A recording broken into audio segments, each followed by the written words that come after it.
김세우 씨인데요. 저는 우리 김고성 목사님하고 현장에서 많이 활동을 했어요. 그래서 김 목사님은 이제 특히 이제 부패 척결을 위해서 앞장서시잖아요. 예, 그런 내용들을 간혹 듣고, 특히 이제 민주화운동 기념사업회에서 저도 일을 했었는데, 제가 일한 다음에 우리 목사님께서 이제 이사로서 가서 일하고 계시고 요새 좀 어려움을 겪고 있는데, 함께 저희들 해결을 위해서 지금 노력하고 있습니다. 이제. 그런데 얼마 전에 그 어려운 모임을 갖고 있었는데, 목사님이 오늘 이거 이제 구민교회에 와서 평화 통일에 대해서 강의를 좀 하면 좋겠다 그렇게 청하셨어요.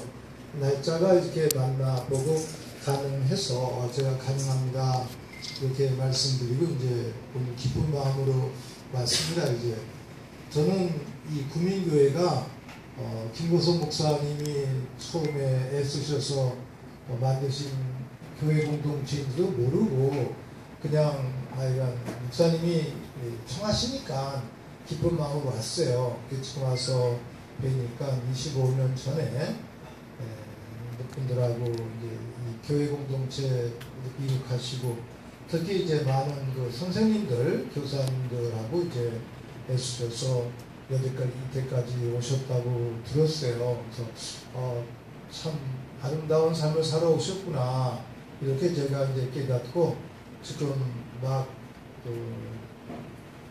강연 시작하기 전에 기도 올릴 때 저는 이제 그런 생각이 들었습니다. 이제 그 예수님이 최후의 만찬을 하실 때도 그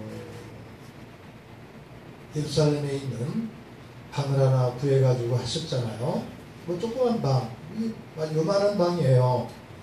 또 예수님 돌아가시고 보내시고 승천하신 다음에 사도행전 1장에 나오는 것과 같이 그 다락방에 모여서 11사도들 또 그리고 이제 마티아 사도가 나중에 보완이 되었죠. 마리아와 함께 기도 바쳤던 2층 그 다락방 뭐 그런 생각도 이렇게 떠올랐고 그러면서 하버드의 유명한 그 하비 콕스 그 목사님 그 신학자가 쓰신 글에 Fire from the Heaven 하늘에서 내려온 불이라는 책을 썼는데 그 연세대학교 어느 분이 번역을 하셨는데 그 번역은 좀 다르게 영성, 여성 뭐 이렇게 다르게 제목을 지으셨지만 원래 그 성령에 관한 그러한 책이었었는데 그 책 서론에 미국 그 교회 공동체 성령운동을 얘기하면서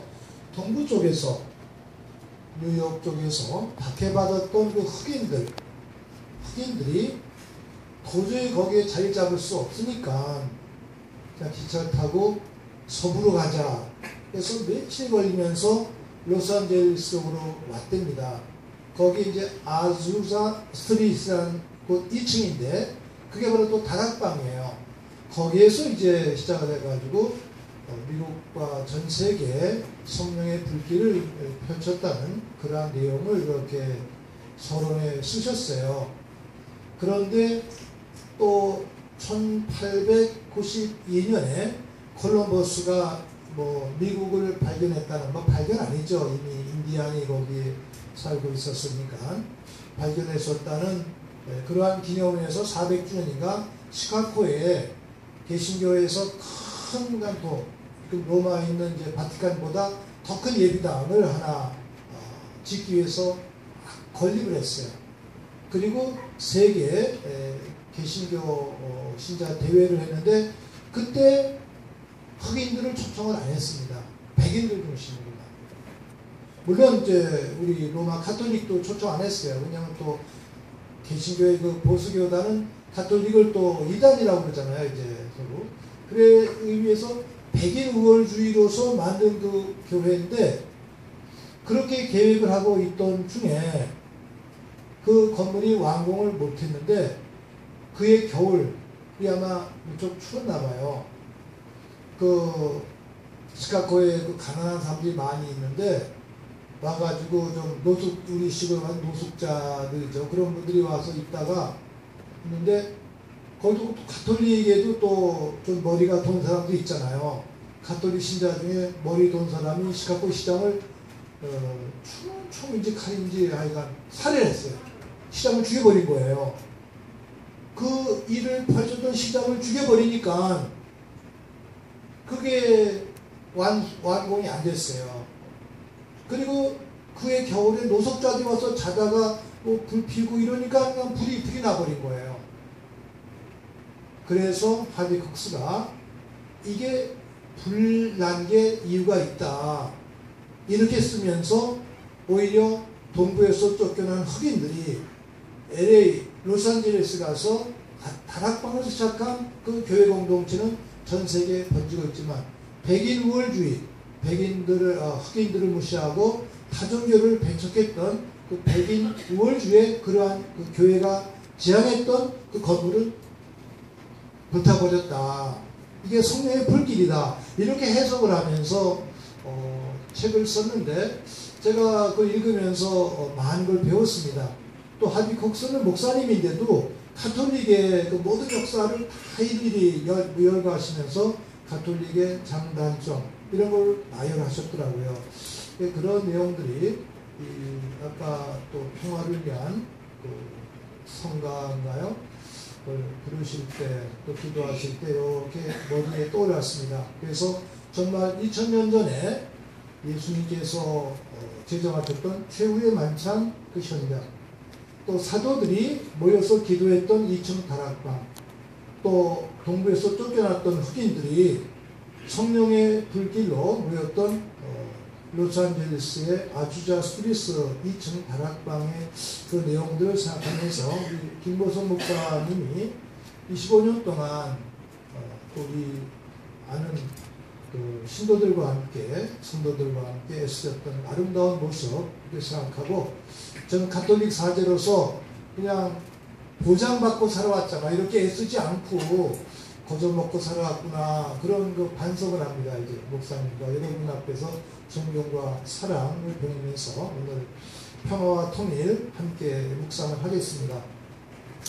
제가 신학 공부할 때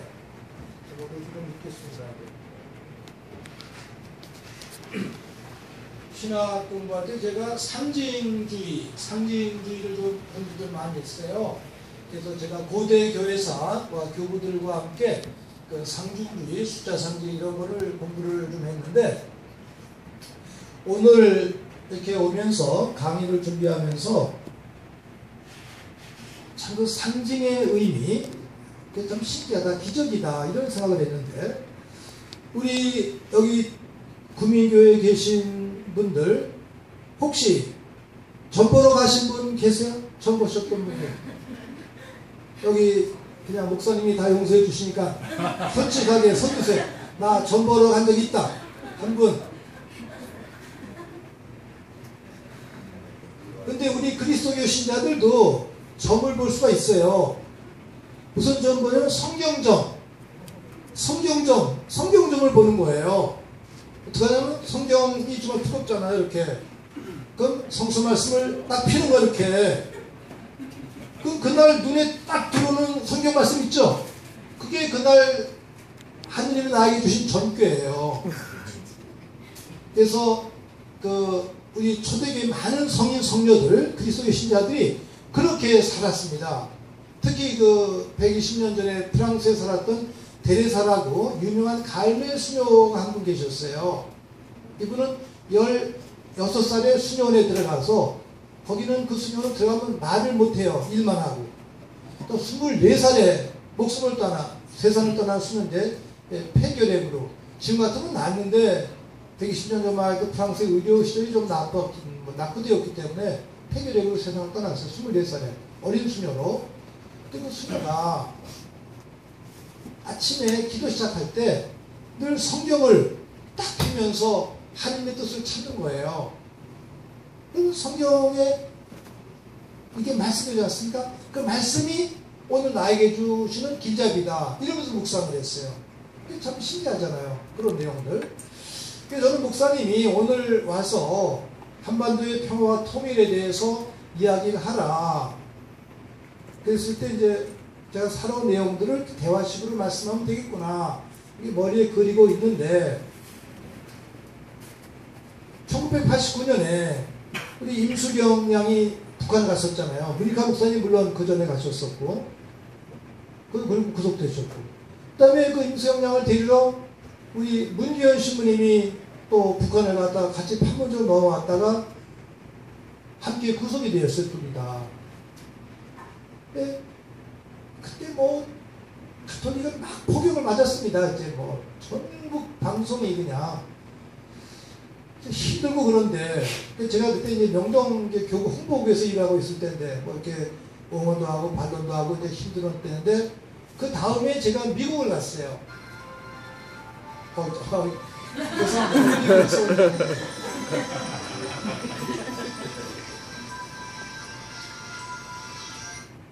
죄송합니다. 미국에서 온 전화예요. 가서 미사를 하는데 지금쯤 8월이에요. 이렇게 8월인데 로마서 9장이 나온 거예요. 주일 미사 독세. 우리는 주일의 미사 성경을 3개를 읽어요. 1독서, 2독서, 복음. 이렇게 1년, 3년치가 다 정해져 있습니다. 3년을 주기로 이렇게 돌아가고 있는데 그날 또 교포들이 대체로 좀 수구적인 사고를 가지고 있습니다. 이제 제가 임수경 양과 문규현 신부에 대해서 이야기를 했어요. 근데 그날 제2독서가 로마서 9장이에요. 어떤 말씀이냐 하면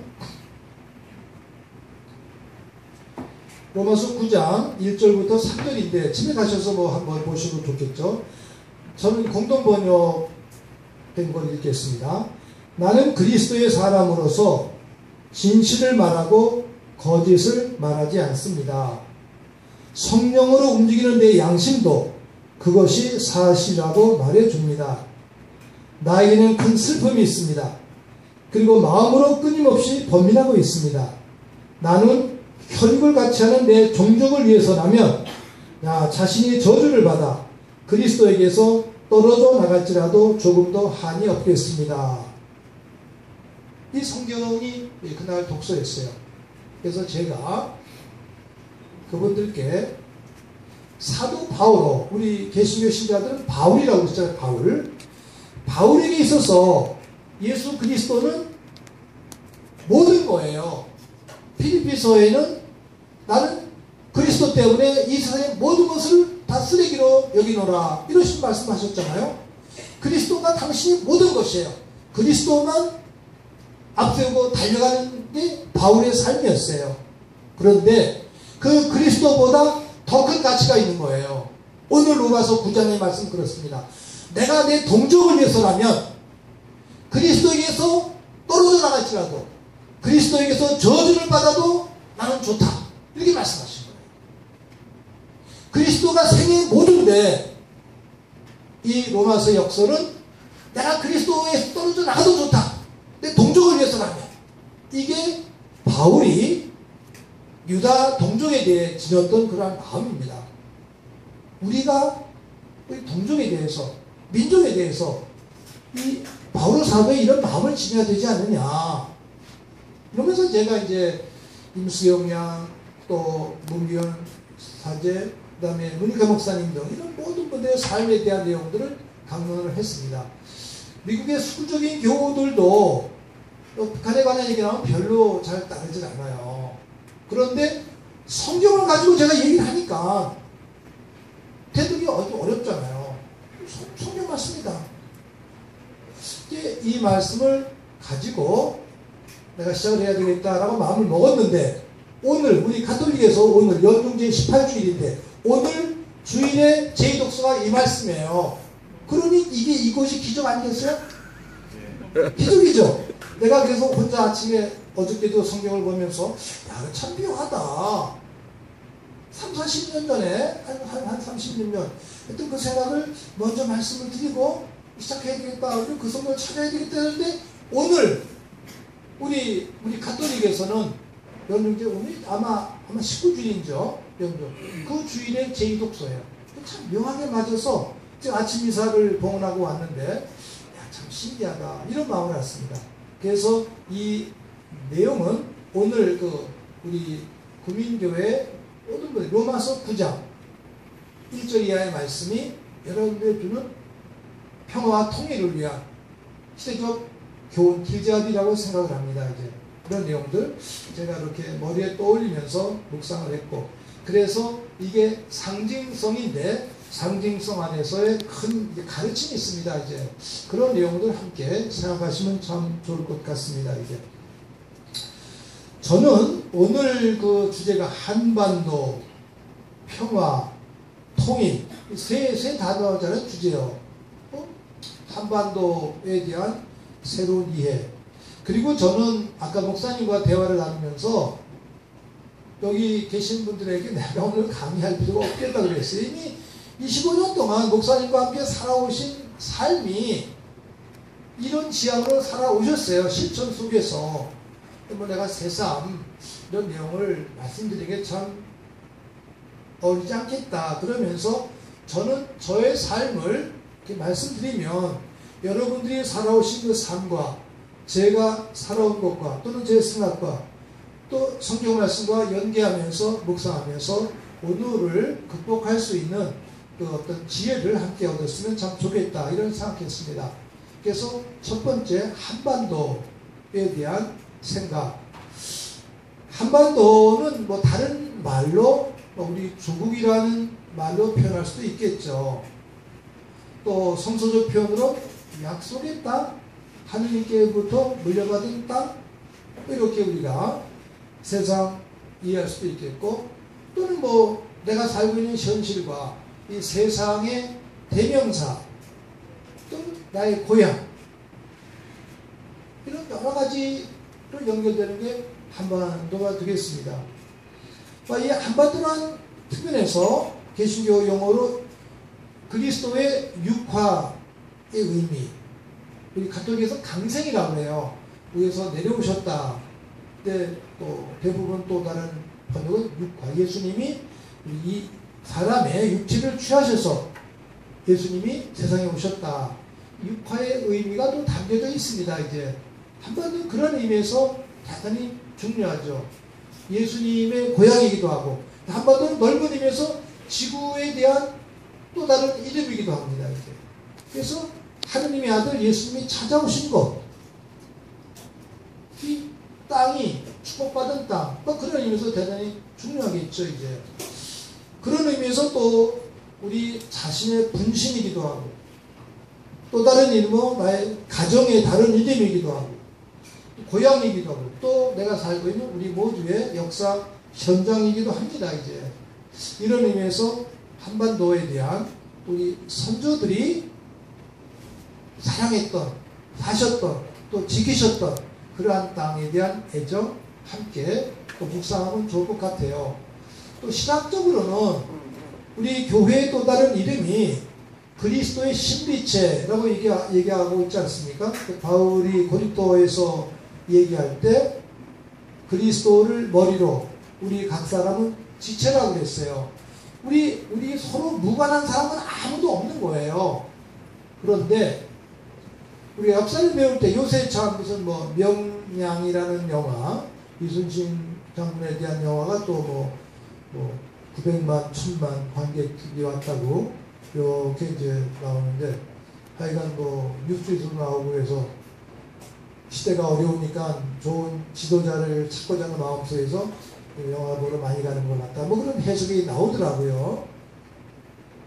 그럼 우리가 1592년에 임진난 또는 임진전쟁, 일본이 침략했을 때 고통당했던 역사를 생각하면 마음이 아파요. 우리 400년 전에 우리 살아있지 않았습니다. 이제. 그런데 역사를 배우면 선조들의 아픔이 나의 아픔이에요. 가깝게 또 일본의 나라를 빼앗긴 36년의 침략사를 들으면 마음이 아프지 않습니까? 그러면 그 선조들의 삶과 나와의 삶에는 동체감이 있습니다. 동체감. 그래서 이 신학에서 교회 공동체는 그리스도의 몸이다라고 이야기하는 의미 속에서 우리가 세 가지를 연결해 볼 수 있는데, 사람의 생명이 귀중함, 내 생명이 귀중하죠. 나부터 시작을 하니까 내가 법적인 권리와 모든 또는 의무를 가지고 있습니다. 이제 그런데 이 세상에서는 개인의 존재 말고도 법인이라고 있어요. 법인체. 뭐 이 교회 공동체도 법인으로 이렇게 들어갈 수 있겠죠. 뭐 법인체, 재단법인, 사단법인.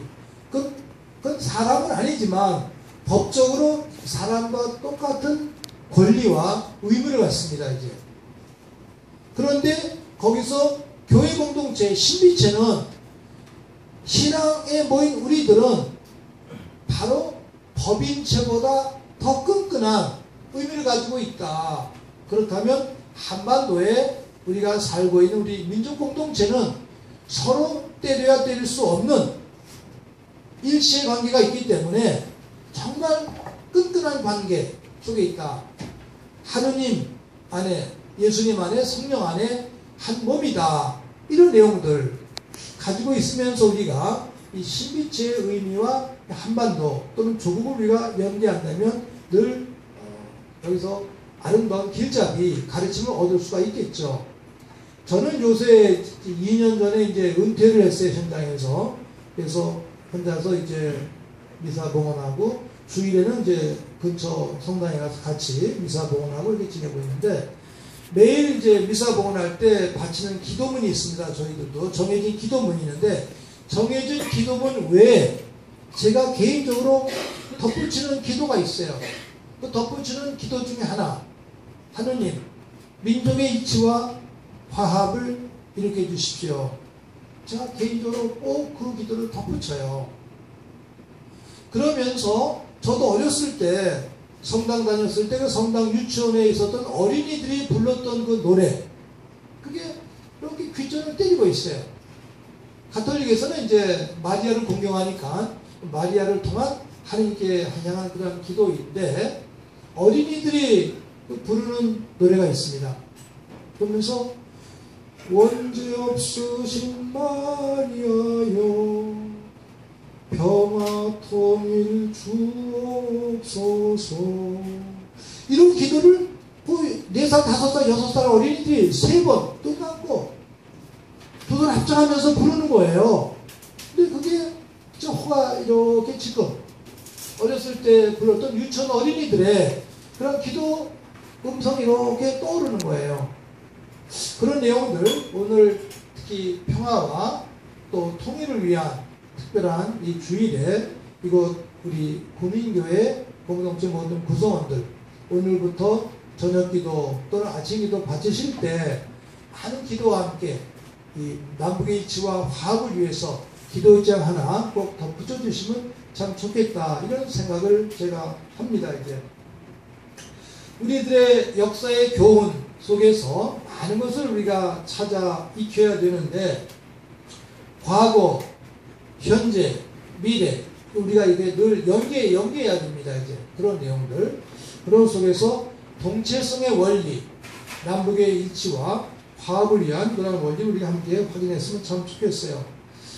이곳 구민교회는 아까 목사님 말씀과 같이 여기는 너무 그냥 이렇게 하나님께 대한 인식, 신관도 똑같고 민족관도 똑같고 또 공동체관도 똑같고 정치관도 똑같고 사회관도 똑같다는 거예요. 여기는 이의가 없다는 거예요. 그냥 헌신을 위해서 하기 때문에. 그런데 사실 다른 교회 공동체 가면은 특히 우리 이제 사제들의 경우에도 제가 현장에 있을 때는 그런 일이 별로 없었는데, 요새는 조금 북한을 돕자라든지 또 이 현 정권 잘못된 거, 불의한 정권 이렇게 꾸짖으면 나이 든 사람들이 막 이따가 막 나가기도 하고 또 항의하고 이제 그런데요. 그런 얘기는 저도 마음이 좀 안타깝더라고요. 저는 그냥 제가 있을 때 한 2번 그런 일이 있었어요. 저도 그냥 소리를 지르고 제가 그냥 예수님이 성전 정화하실 때 막 밧줄을 풀어가지고 휘들 치셨다고 했잖아요. 저는 그런 자세로 내가 그냥 막 앞들어요. 우선 앞들어야 될 거 아니에요, 이제. 여기서 젊으신 분들은 순하게 교육받아가지고 그렇게 못하는 거예요, 이제. 그렇게. 근데 여기는 뭐 그냥 목사님하고 다 똑같은 생각 가지신 분들이기 때문에 너무너무 편하신 것 같아요. 그래서 목사님이 다른 교회로 가셔가지고 좀 도전을 받는 교회로 가시면 더 좋을 것 같아요. 그런 생각을 혼자서 하면서 이제 한반도에 대한 이런 내용들 생각했습니다. 제가 어렸을 때 철저한 반공교육 받았잖아요. 저희 시대에 전부 다. 철저하게 그렇게 받았고, 또 우리는 어렸을 때 공산 국가들의 회개를 위해서, 북한의 회개를 위해서, 또 북한을 침묵의 교회라고 했어요. 아무것도 없으니까 침묵의 교회의 회개를 위해서 그렇게 늘 기도를 바쳐 왔었습니다. 이제. 그런데 제가 1957년에 고등학교 우리 신학교에 들어갔었는데, 그때 영어를 가르치는 카나다에서 유학 갔다 온 신부님께서 이런 얘기를 하시는 거예요. 영어를 가르치시다 중간에 야, 양키 고홈 해야 된다 이러셔요. 근데 57년도입니다. 그래서 저 신부님이 카나다 유학 갔다 오셨는데 양키 고홈 저런 말씀 하셔도 되나? 그랬어요. 그랬더니 그 신부 말씀이 야, 일본을 봐라. 일본은 양키고 홈 하라고 정부가 막 국민들 시킨다는 거예요. 반미된 걸 시킨다는 거예요. 그러면 일본과 미국이 이제 뭐 국제회담을 하고 또 무슨 협약을 맺을 때 일본 당국자들이 미국 사람들한테 이게 국민들이 막 반대를 해서 이거 안 된다. 너희 양보해라. 이러면서 일본의 이익을 위해서 많은 것을 얻어낸다는 겁니다, 이게. 근데 우리는 미국이 여기하기도 전에 다 준다는 거예요. 그래서 우리는 미국의 지금 식민지다. 이거 안 된다. 그럼 57년도에 신학교 교사 신부님이 그런 얘기를 하니까 우리는 신부님 말씀이니까 듣긴 하지만 조금 속으로는 저 신부님 유학 갔다 오신 분 좀 이상하다 이런 생각을 했었어요. 근데 지금 지나고 보니까 그 신부님 돌아가신 분들이에요. 지금 다. 참 선구자셨구나 이런 생각을 제가 떠올랐어요. 그리고 제가 이제 60년도에 이제 4.19 때 대학교 1학년이었고 그 다음에 군생활한 다음에 65년에 이제 로마 유학을 갔습니다. 이제 로마 유학을 갔는데 저도 청의 꿈을 안고 갔는데 우리 선배 신부님들은 50년 전에 유학 왔던 분들이 계시는 거예요. 말씀하시다가 야, 너 6.25 전쟁 그 북한이 남침한 거 아니야. 아니 신부님들도 그래. 우리 선배 신부님들이. 그래서 야, 유학 이렇게 와서 많이 온 분들은 이거 이상해지네. 그러고 듣기만 했는데 유럽에 한 8년 살다 보니까 유럽의 시각이 다른 거예요.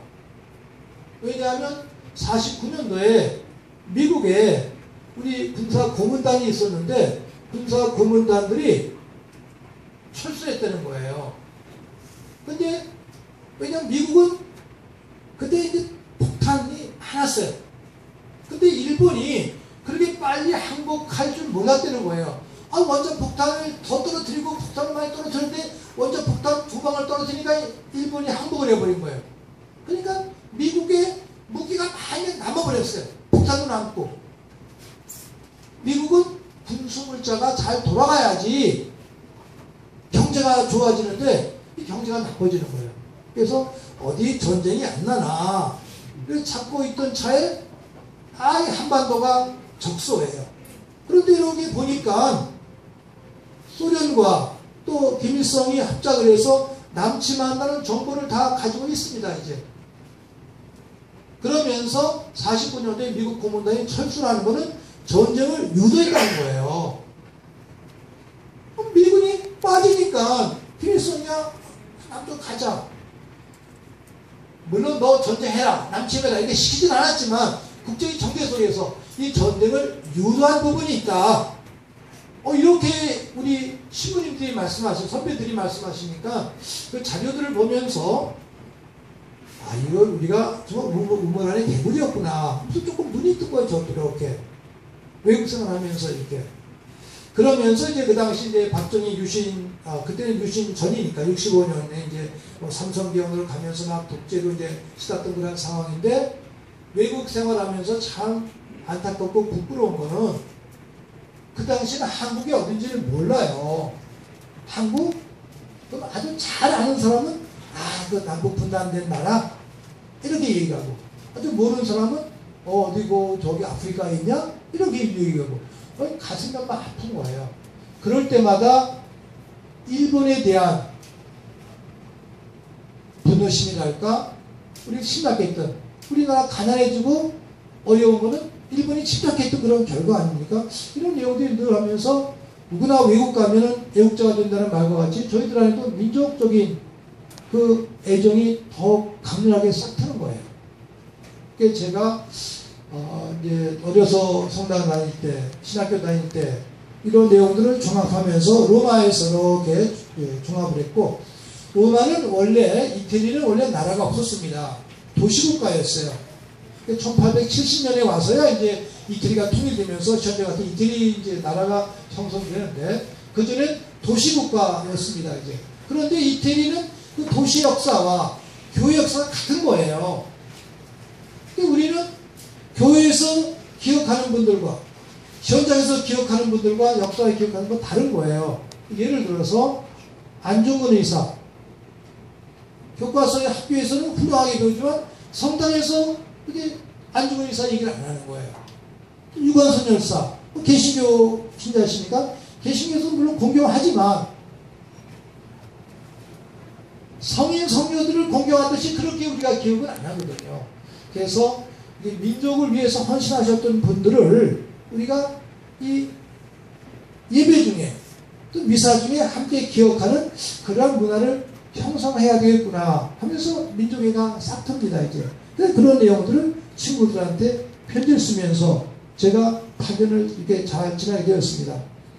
그런데 1966년 여름방학에 저희들은 이제 지금 이번 주에 교황이 오시잖아요. 이제 개신교 분들에게는 조금 죄송해요. 이제 이 교황이 오면 또 막 국빈이니까 이제 굉장하고 텔레비에 나가야 할 텐데, 여기는 또 이명박 그 장로 덕분에 개신교 분들이 조금 훼손당하셨잖아요. 이제 그런 데다가 또 뭐 이른바 김고성 목사님 같은 분 말고 좀 큰 교회 목사님들의 잘못된 삶 때문에 좀 지탄받는 일이 좀 많이 있고, 그래서 저도 밖에 가서 보면 이제 저 놀리느라고 요새 가톨릭 장사가 잘 돼 그런다고요. 장사가 잘 됩니다. 그래요. 그 구원의 경륜이라는 게 원래 영어로 에코노미 그래요. 딱 장사라는 말 맞습니다. 영혼을 구하면 장사가 잘 되는 거예요. 영혼 잃으면 장사가 잘 안 되는 거예요. 근데 지금 큰 교회는 사실 물질적인 장사는 잘 되지만 실제 신학적인 영적인 의미의 손실이 너무 많거든요. 이런 의미에서 함께 반성을 하는데, 어쨌든 이제 뭐 이번 주에 이제 그런 내용, 목요일부터 아마 그런 내용이 나오는데, 저희들은 이제 교황청 직속 신학교이기 때문에 교황님을 따라다녀요. 여름에 로마가 덥기 때문에 이제 로마 한 30km 남쪽 가면 라스텔 간돌포라고 교황 별장이 있습니다. 그 교황 별장 옆에 또 우리 신학교 하계 신학교가 있어요.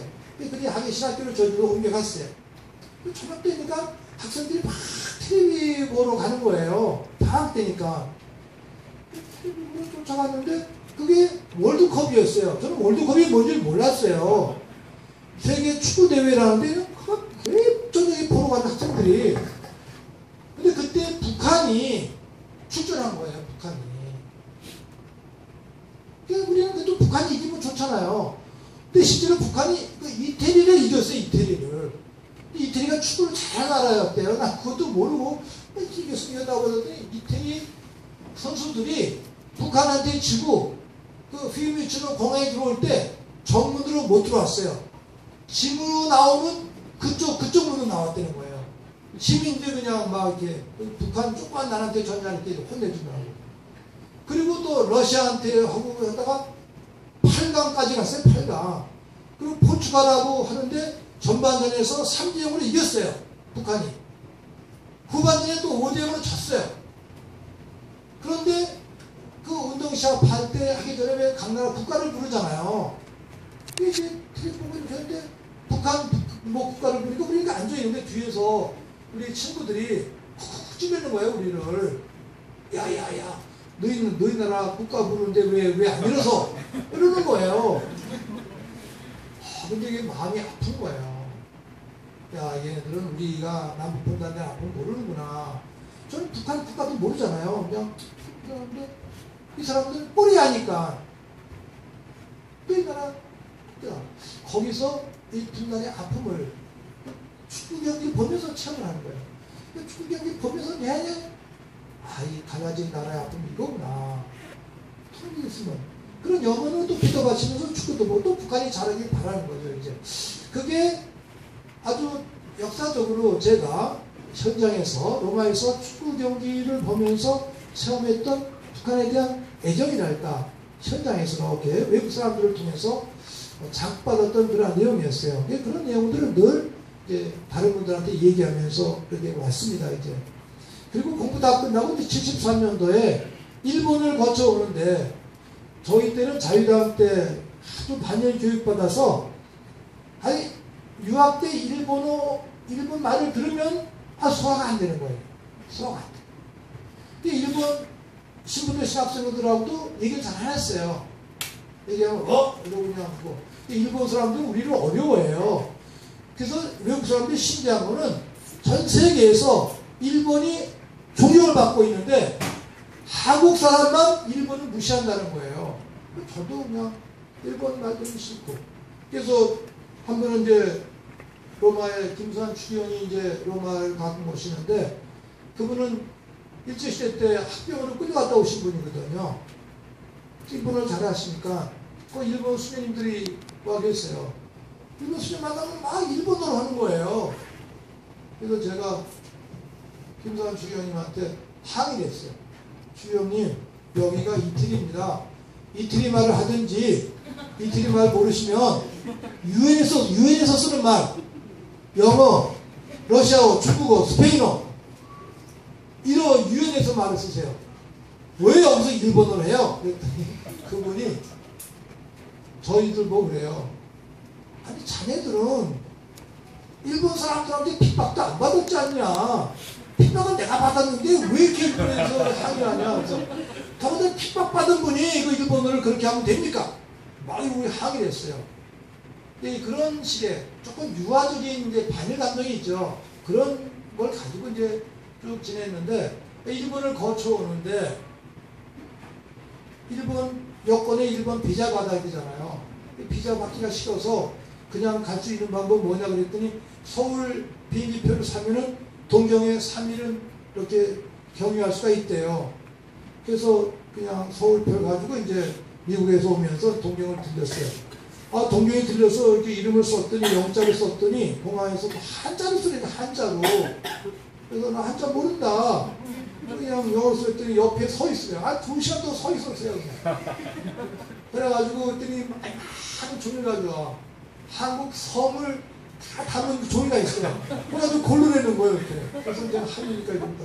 성자를 골라 찍었다. 한자도 찍었다. 하다가 적당히 이렇게 쓰고. 이거 그러고 그냥 찍고 갔어요. 이제. 그리고 이제 동경 시내를 다니는 지하철을 타니까 거기 이른바 조청년 학생들이 있는 거예요. 그 신저고리에 이제 까만 치마가 이렇게 있고 여학생들도 있고 남학생들 보는데 우리 동족이잖아요. 근데 그 말도 걸지 못하고 했던 그 부끄러움과 아픔이 있습니다. 그런 경우도. 근데 그때 일본을 보니까 교복이 있어요. 교복. 여학생들 교복, 남학생들 교복이 있더라고요. 그걸 보고 제가 충격을 받았어요. 저는 어렸을 때 썼던 그 교모나 교복 다 우리 건 줄 알았어요. 그 일본 식민지의 잔재인 거예요. 야, 이게 일본 식민지의 잔재였었구나. 일본 3일 동안 동경에 이렇게 아픈 마음으로 이제 보면서 왔는데 그 뒤에 73년, 74년에 유신 72년이 있은 다음에 많은 학생들 감옥 가고 또 고생하지 않았습니까? 이제 그럴 때 목사님들도 이제 또 앞에 쓰셔서 인권회복과 민주화를 위해서 애쓰셨는데, 그때 저도 이제 같이 동료 사제들과 함께 현장에 나왔는데, 일본에 있는 많은 개신교, 또 가톨릭, YMCA, 시민단체, 양심단체 이런 분들이 도와주시는 거예요. 한국을. 그때 이제 깨달은 게, 일본 안에도 양심적인 좋은 분들이 계시는구나. 그런데 우리들 안에 우리를 침략했던 일본보다 더 잔악한 친일 잔재 후손들이 있는 거예요.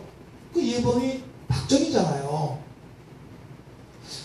박정희, 이 유신 주체, 이 사람이 바로 일본 침략자 군인과 똑같고 그 침략자의 후손이구나. 우리들 안에 일본의 요소, 일본의 잔재를 뽑아내는 것이 중요하구나. 그리고 기계적인 반일 감정을 내가 벗어버려야 되겠구나. 유화적인 반일 감정이구나. 그러면서 그 일본에 대한 그걸 제가 스스로 반성하면서 일본의 침략적 사고를 가지고 있는 그런 분들, 양심적 사고를 가지고 있는 양심인들, 이런 분들을 구별하면서 제가 유치한 민족주의적인 감정을 제가 넘어설 수가 있었습니다. 이제 그런 내용들. 제 개인적인 체험으로서 기회 있을 때 이런 말씀을 늘 나누고 전달했었는데, 가끔 이제 미국을 가게 되면 아까 말씀드린 미국에 있는 교포 교우들이 조금 수구적이셔요. 그분들은 5, 60년대 때 이민 가셨던 분들은 대체로 북한에서 오셨던 분들이 많이, 피난 오셨던 분들이 많이 계세요. 어려울 때 이민 가셨던 분들. 그리고 자수성 가신 분들이에요. 80년 이후에 이민 가셨던 분들은 좀 돈이 많아서 또 돈을 가지고 이민 가셨던 분도 있고, 또 그 교포 사회들은 어떤 갈등이 있습니다. 이제 이분들에게 남북 문제, 통일 문제를 이해하기가 참 쉽지가 않은 거예요. 조금 얘기를 하면은 그냥 우리 뭐 요새 용어로 뭐 친북이다, 무슨 용공이다, 뭐 이런 식으로 하는 거예요. 그 교포 사회 안에서도. 제가 그리스도의 신자들이니까 성서 예를 들었습니다. 성서를 보시면 예루살렘에 남아있던 분들도 있었지만, 예루살렘이 침략당해서 에집트로, 시리아로 이렇게 흩어졌던 많은 분들이 계십니다. 이른바 디아스포라, 흩어져 있던 유다인들이 많이 있습니다. 그분들의 꿈은 1년에 한 번 꼭 예루살렘 성전에 와서 하느님께 예배드리는 것, 이것이 꿈이었습니다. 하느님께 대한 사랑, 조국에 대한 사랑, 민족에 대한 사랑, 이런 내용들이 유다인들의 삶을 뒷받침했듯이 이 미국에 이민 오신 우리 동포들도 남북을 위해서 이런 마음을 지녀야 됩니다. 분단된 남북이 하나가 되는데 힘을 보태는 것이 교포들의 그러한 역할이지, 똑같이 남과 북이 분단됐다고 해서 교포사회가 또 남과 북으로 분단되면 안 됩니다. 이런 내용을 제가 늘 강조를 했습니다. 그러면서 제가 역사 공부하면서 한 예를 들었어요. 우리 삼국시대 역사를 배우면 고구려, 신라, 백제 역사, 그 세 나라가 아주 정말 싸웠잖아요. 결과적으로 우리가 어려서 배울 때는 고구려가, 저 개인적으로 고구려가 이길 바랬지만 또 고구려도 멸망되고, 신라가 당나라와 야합해서 어쨌든지 부분적인 반쪽, 요새 통일이라는 말을 쓰면 안 된다고 그러는데, 그런 한반도 남쪽의 국가를 형성했습니다. 이제 그런 내용들. 근데 그 신라가 외세 당나라 힘을 빌려서 백제나 고구려를 멸망시킨 역사는 사실은 부끄러운 역사라는 거죠. 이제 부끄러운 역사. 어쨌든 신라의 삶도, 백제의 삶도, 고구려의 삶도, 그때 살던 선조들의 삶도 다 우리 모든 선조들의 삶이에요. 이건 선조들의 삶. 지금 우리가 500년, 1000년 지난 다음에 나는 고구려 편이다. 나는 백제 편이다. 나는 신라 편이다. 우리가 그렇게 싸울 이유가 없지 않습니까? 역사로서 우리가 되는 거죠. 그러면 지금 남북이 분단이 되었는데 50년, 100년 뒤에 역사가 기술될 때 여러 가지 이유로 일본의 침략 때문에 미국과 소련의 간섭 때문에 남과 북이 갈라졌었는데 또 북은 북쪽대로 독재, 남은 남쪽대로 독재.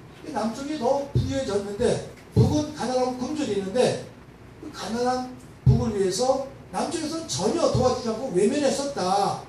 이렇게 역사가 기술이 된다면 우리 100년, 500년 뒤에 후손들이 뭐라고 평가하겠어요? 나만 참 잔인한 병자들 같은 사람들이었구나. 이렇게 평가하지 않겠냐. 또 100년, 200년 뒤에 후손들에게는 남한의 역사도 북한의 역사도 다 같은 선조들의 역사가 되는 것이다. 이런 점에서 역사적인 큰 시각에서 우리가 남과 북을 읽어내야 됩니다. 이러면서 제가 이제 설명을 드립니다. 그러면 조금은 이해를 하세요. 물론 아주 원래 배타적인 마음을 가지신 분들이야 뭐 이해가 안 되시겠지만 이런 의미에서 제가 좀 큰 관점에서 남과 북을 이해할 수 있도록 이렇게 말씀을 나누고 또 특히 토인비 역사학자의 예를 들면서 그분이 이제 역사의 연구라는 책 12권을 쓰지 않았습니까? 이제 그런데 저도 이제 감옥에서 토인비 역사 연구 책을 조금 이제 보면서 공부를 했었는데 그분의 평을 보니까 초창기의 책에는 한국 문화가 언급이 안 되는 거예요. 한국은 그냥 중국의 식민지 문화, 또 일본의 식민지 문화다. 그래서 아예 언급도 안 돼버렸어요. 근데 어느 분의 영향을 받았는지 1930년대 이후에 토인비가 개정판을 낼 때는 한국 문화의 그 독자성을 인정을 하면서 조그맣게 문화의 독립성을 인정하면서 글을 썼습니다. 이제 제가 또 한국인으로서 그 글을 보니까 마음이 기분이 좋잖아요. 아 이게 토인비가 또 개정판에서 한국 문화 독자성을 인정을 했구나 이렇게 했는데 토인비가 그 역사의 연구를 쓰게 된 과정은 1차 세계대전을 지나면서 전쟁을 체험하면서 아 이거 전쟁이 있어서는 안 되겠구나 이런 걸 깨달았다는 거예요. 그래서 학교에 가면은 친구들이 없어요. 군대 나가서 또 죽고 없어지는 거예요. 그 아픔을 20대 때 체험을 했다고 해요.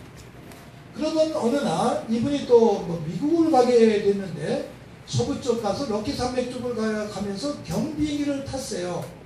비행기를 타서 높이 올라가니까 동서를 가로막은 럭키 산맥 위에 올라가니까 동쪽과 서쪽이 동시에 보이는 거예요. 동시에. 산 밑에 있으면은 저쪽이 안 보이는데 높이 올라가니까 다 보였다는 거예요. 그래서 거기서 암시를 받기를 아 역사라는 것도 이렇게 높은 시각으로 보면은 한눈으로 다 볼 수 있구나. 그래서 민족과 종족과 또 나라 국경을 넘어서서 문화적 관점에서 전 세계를 이렇게 바라보았다는 겁니다. 이제 그런 내용 속에서 이 토인비의 소리가 받을 수 있는 암시가 있다면 저희들은 하느님을 믿는 신앙인으로서 예수님과 성령을 믿는 신앙인으로서 그리스도의 시각에서 우리 역사와 한반도의 남북 전 세계를 바라보면서 평화를 지향해야 되지 않을까 이런 생각하면서 제가 묵상을 해 왔었습니다. 이제 이런 것과 함께 우리가 평화에 대한 주제 대단히 중요한 내용인데 아까도 평화에 대한 노래인가 성가를 이렇게 부르셨는데 평화라는 성서적 개념은 모든 축복의 총화예요. 성서에서 나오는 뭐 장수 또는 뭐 부자, 건강한 거, 요새 뭐 복지, 안녕, 모든 소유, 또는 학식, 명예, 모든 것의 총화가 평화 속에 내포되어 있답니다. 그래서 우리가 돌아가신 분들을 위해서 기도할 때 평화의 안식을 누리소서, 평화를 누리소서 이렇게 우리가 기도하지 않습니까? 평화 평화는 하느님이 축복의 초마다 평화.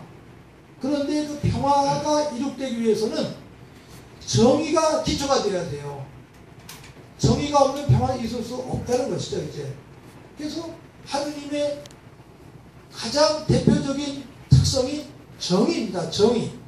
그게 정의 평화. 하느님 정의의 심판. 불의한 자를 벌 주시고 선한 자를 상 주시는 하느님. 이 정의 하느님이세요. 그래서 정의와 평화의 한 짝을 우리가 늘 생각을 해야 된다는 것이죠. 그런데 또 재미있는 거는 평화라는 단어의 한자. 다 아시는 내용인데 평등할 평자에다 평화의 평자에다 화. 또 그 첫 번째 글자의 평화의 화자가 벼화자예요. 벼화에다 입구를 합니다. 입구.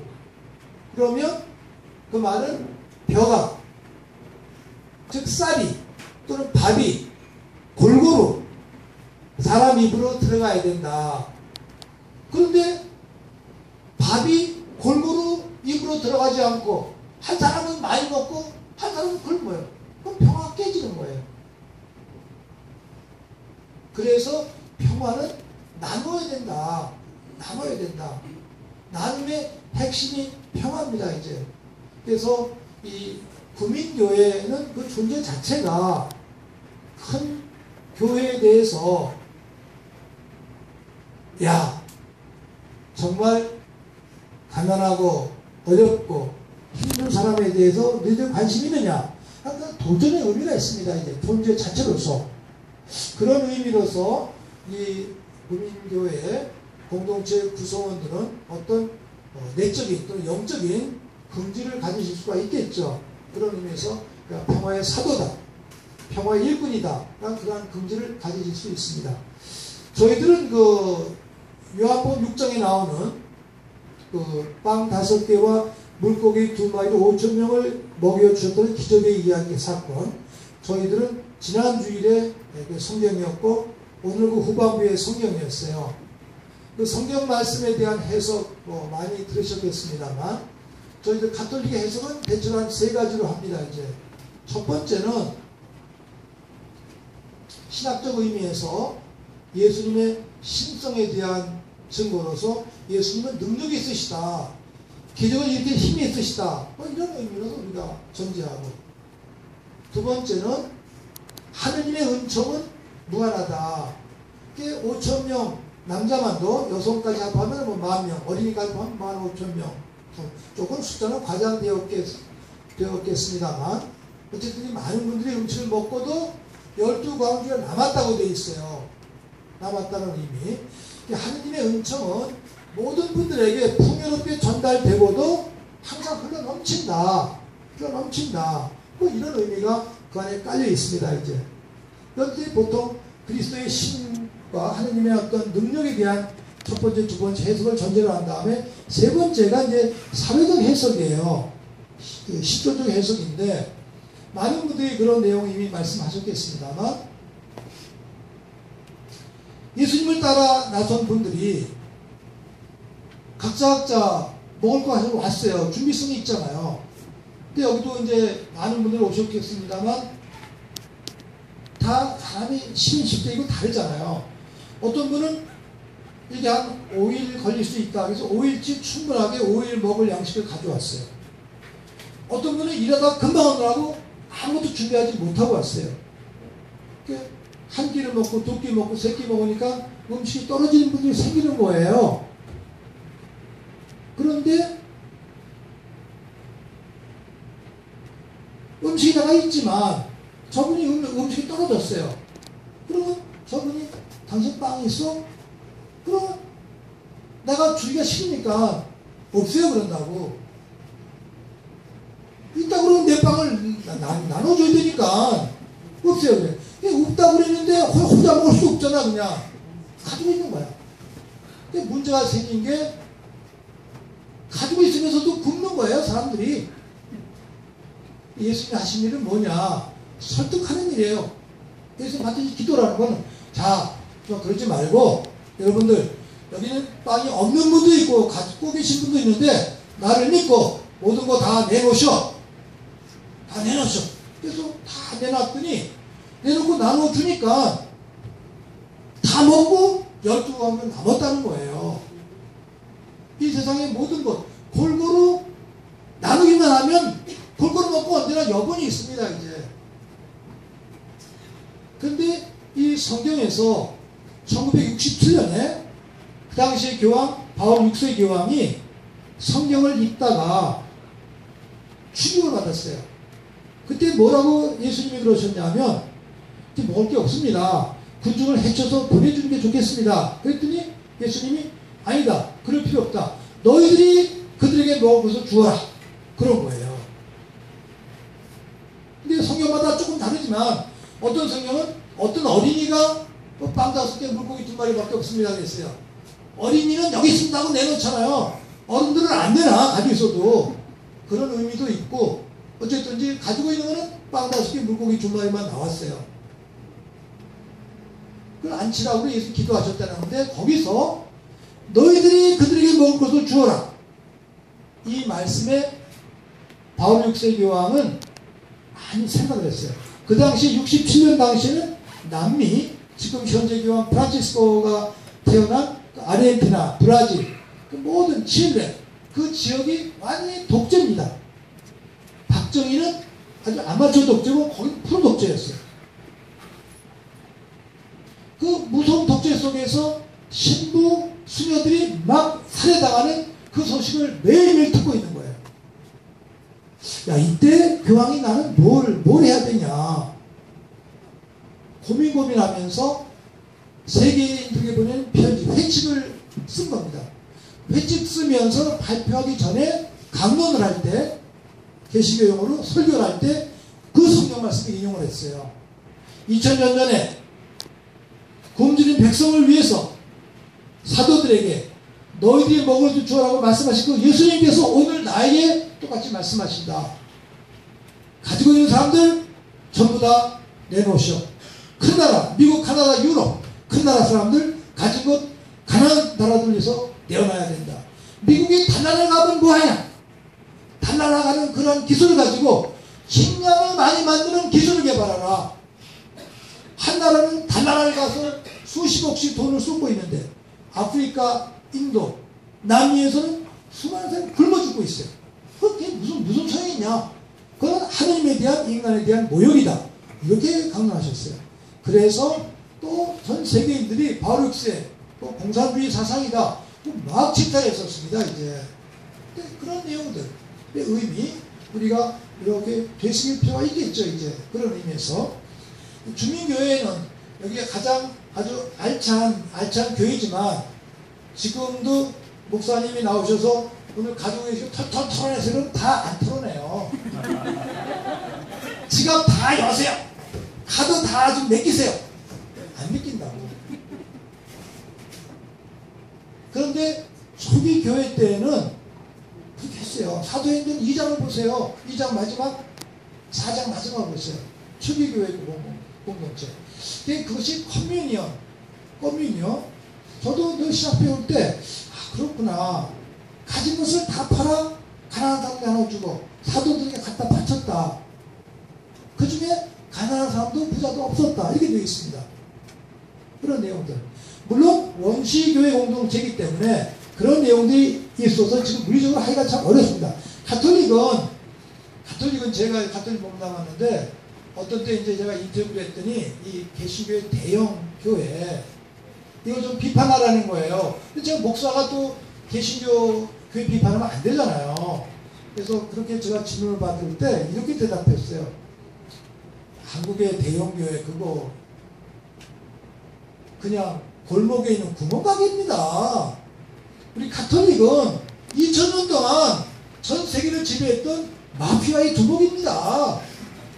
바티칸은 마피아 두목이잖아요. 이까지 뭐 무슨 대형교 한국 대형교 어떠하냐 그거. 유럽 가보세요. 큰 건 전부 다 교회잖아요. 바티칸도 그렇고. 그래서 어떤 신학자는 지금 교황님도 그 얘기는 안 하시잖아요. 어떤 우리 70년대 네덜란드 신학자가 진짜 교황이 베드로의 후계자고 예수님 따르는 제자라면 이 바티칸 팔고서 가난한 시민 속으로 들어가라 이렇게 썼었어요. 제가 그걸 읽고 깜짝 놀랐어요.